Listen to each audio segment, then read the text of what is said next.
This is Ketchup Mustard Mayo 1000, 5000, 1000, 3000.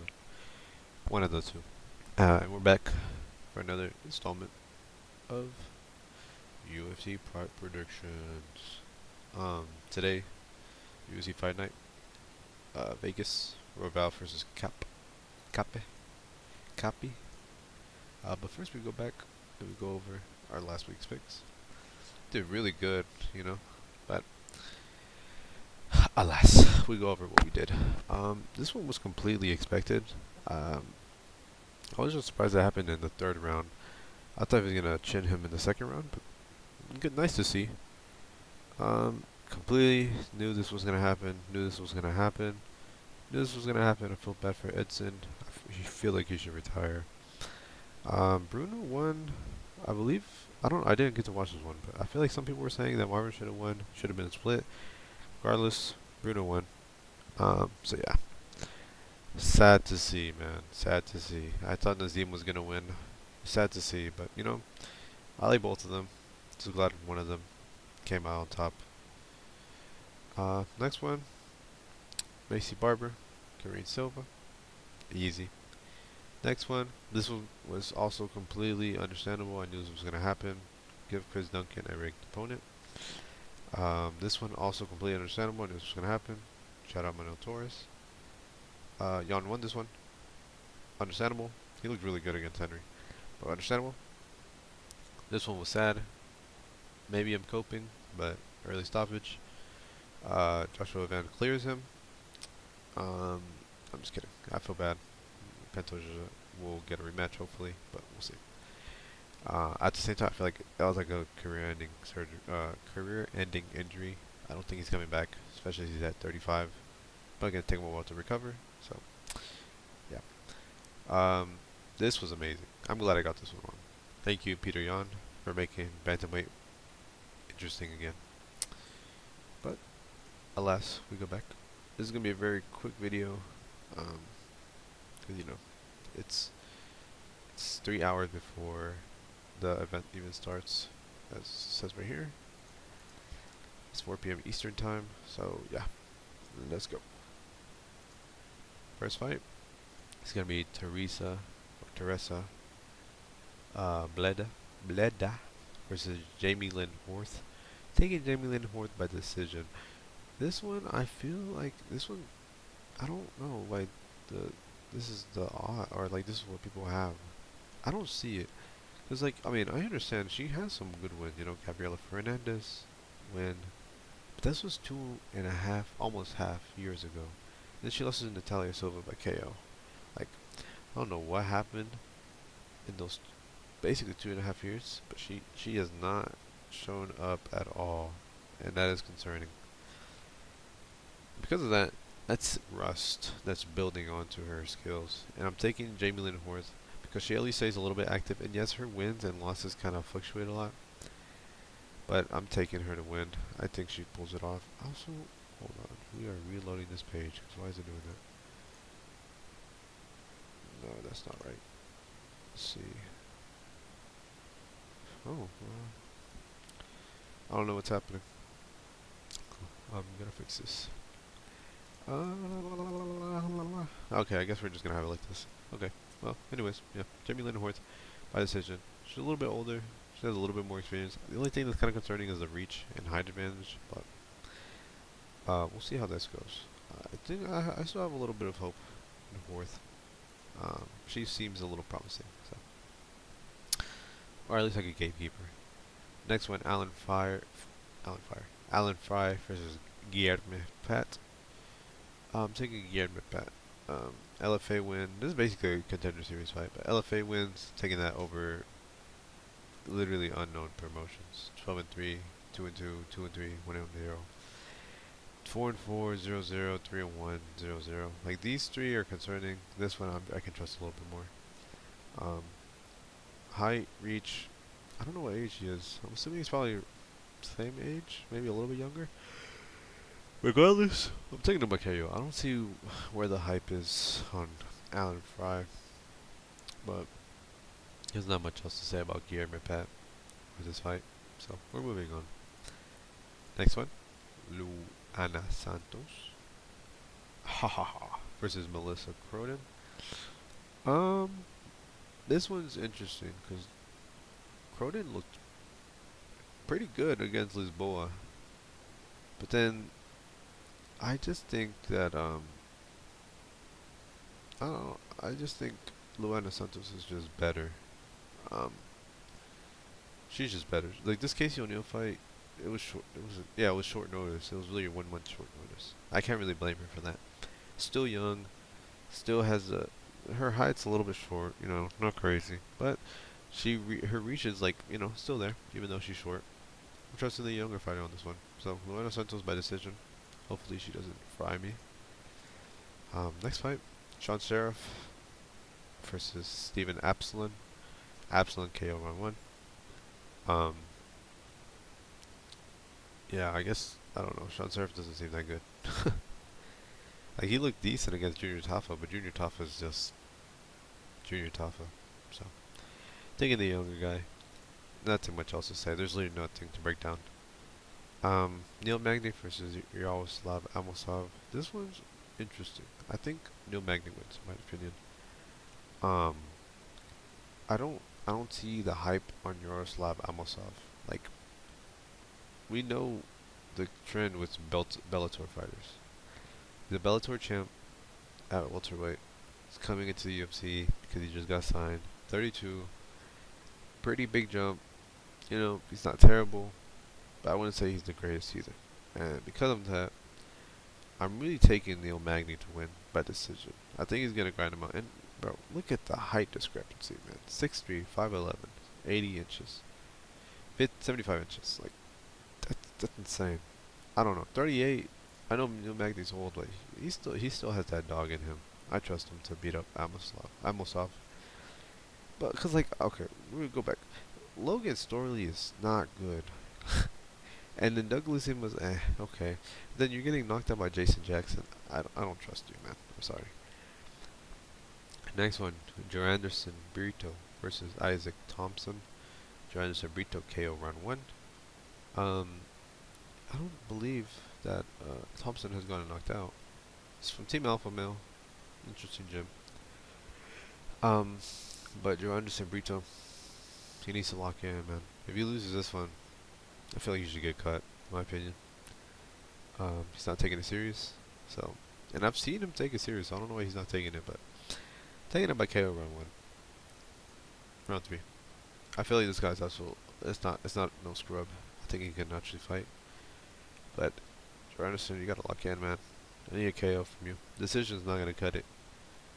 But KO round 3, in my opinion. Next fight, Mendelimos versus Jillian Robertson. It's gonna be a Robertson submission win. This Lemos Jandarova submission tells me everything. The Tatiana Suarez decision tells me everything. This is why I have Jillian Robertson by submission. Round 2, round 3. I would say probably like round 2 in my opinion. But Jillian Robertson's not no slouch, man. She needs the fact that she's just now getting like a higher ranked opponent just says everything. They do not like her. I feel bad, but she needs to be up there. King Green versus Lance Gibson Jr. Bobby Green, King Green. Taking them Bobby Green by decision. Definitely can see a KO from Bobby. I can't lie. But this is the main fight that's concerning because like Lance Gibson, he's a Bellator guy, but Vladimir Tokov is not good, man. He is not good, and this is his only loss, mind you. So I don't know. That kind of tells me the level that he's at. Because after this, he was 7-1.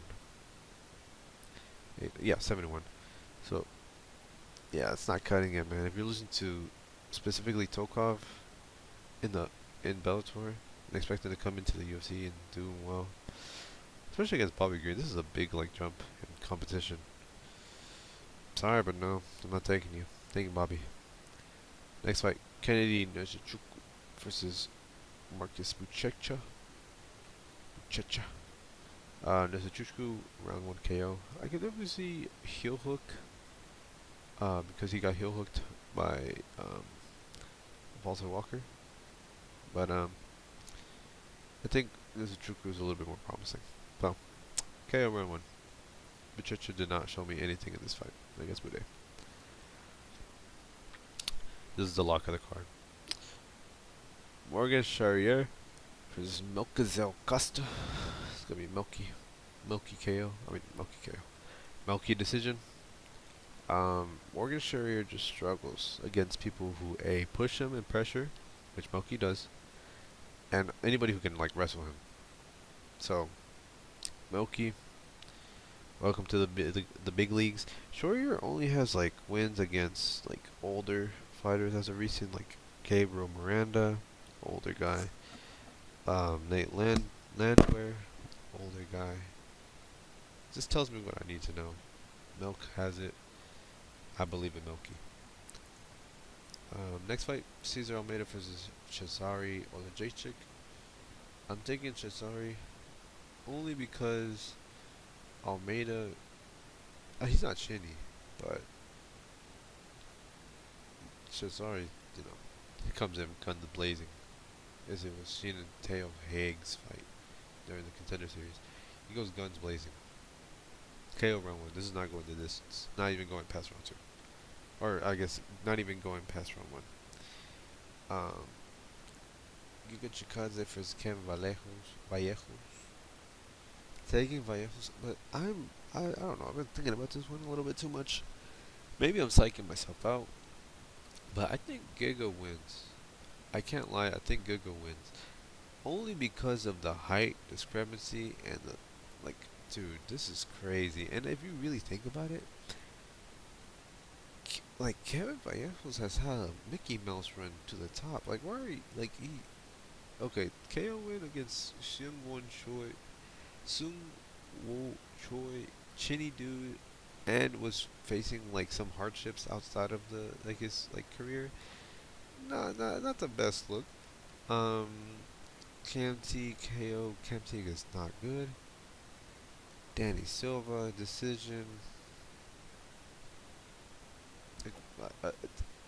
You should have finished him. That's what makes me think Giga wins. And to be fair, dog-wise, we'll look over it a bit. But dog-wise, I don't really have any other dogs. Besides Jamie Lynn Hort, and I believe I have Neil Magny, and that's about it. Yeah, that's about it. Unless Milky, nope, he's a favorite. Yeah, no, I don't have any other dogs besides those two. Oh, I guess we'll go to that in a second. But Kevin Vallejos decision. I'm gonna pick flip to Chikadze. Might be the wrong decision, but who knows? Chikadze decision. Yeah, I don't know. Chikadze is pretty washed, but he's not terribly washed. And that's all that really matters. So, Giga decision. Take me home. Actually, no, I'm going back to Vallejos. I think he's just old now. Now that I think about it, because I'm looking at the David Onama fight and the Arnold Allen fight. He looked like a fish out of water. And his most recent win is Alex Caceres. Alex Caceres isn't bad, but he's just old as well. So, yeah, I don't know. Taking Kevin Vallejos. But do not be surprised if this one goes. I think it goes the distance, but do not be surprised if either one of them fights. I would take Giga spread if I was the betting man. The next fight, Brandon Royval versus Manel Kape. Taking Manel Kape by decision. Something is telling me that Manel is on something. And you guys know which photo I'm talking about. So, because of that, I'm taking him by decision. I don't see exactly why Royval is this big of an underdog. Money-wise, something nice to sprinkle on. But realistically, I think Manel's winning. Just because after the Royval fight, I kind of after the Joshua Van fight, I kind of realized Royval kind of struggles with shorter guys, to a degree. Like he struggles against like people who are shorter and are plotty, people who plot forward against him. You know, it's kind of like that to a degree, but he's also like he's just a cheat as well. Because he cheats, I'm trusting him to win through cheating. So Kape by this cheating decision. That's what I have for today. Let me go back to this. I'll go through my how I feel about each one. So Kape, I would say like low confidence. Vallejo's Pick'em's low confidence. Olajic medium confidence. Lock right here. Costa's my lock. The Chuku, I would say it's like medium confidence. Bobby Green, this is a lock. Jillian Robertson's also a lock. Jordan Brito, medium, low to medium. I don't trust him right now. I think he has a good chance. Neil Magny, I have I'll say medium confidence. Medium confidence, that one. Steven Epsilon, medium confidence. Luana Santos, like low confidence, but I still go for her. Guillermo Pat, like medium confidence. Jimmy Lynn Horse, low confidence. So yeah, that's what I have for today. Nothing crazy, nothing wild. Thank you for watching. This is Catch Up Mr. May 1000. Oh, look at that. First round submission from Dimkov. Yeah, that's all I have for today. Thank you for watching. This was Catch Up Mr. May 1000. And goodbye.